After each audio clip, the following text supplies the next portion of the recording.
Hello guys, welcome to my another mini blog. তো এখন বাজে সকালে 8টা, বর যাবে ডিউটি, তো ওকে ব্রেকফাস্ট করে দিয়ে দিলাম। তারপর অনেক কিছু কাজ বাজ করে সোনাকে স্নান করে খাইয়ে টেয়ে ঘুম পাড়িয়ে দিয়েছি।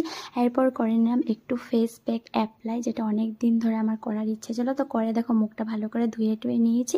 তো এখন তারপর স্নান করে পুজো দিয়ে দিলাম। এর মধ্যে আমার সোনা ঘুম থেকে উঠে গেছে। দেখো ওর পাপা ওকে পুরো কিউট দুটো পনিটেল বেঁধে দিয়েছে। তো আমি বলছি কি পাপাকে পরি লাগছে পুরো, তো দেখতে পুরো মেয়ে মেয়ে লাগছে। যেহেতু সোনার হেয়ারটা এখন বড়, ওর হেয়ারটা কেটে দিলে সত্যি খুব বেশি মিস করবো এই মেমোরিগুলো। তারপর পাপার সাথে কিছু দূরে খেলা করে তারপর মুড়ি দিলাম, দেখো হিসু করে পুরো ফ্ল্যাট করিয়ে দিল।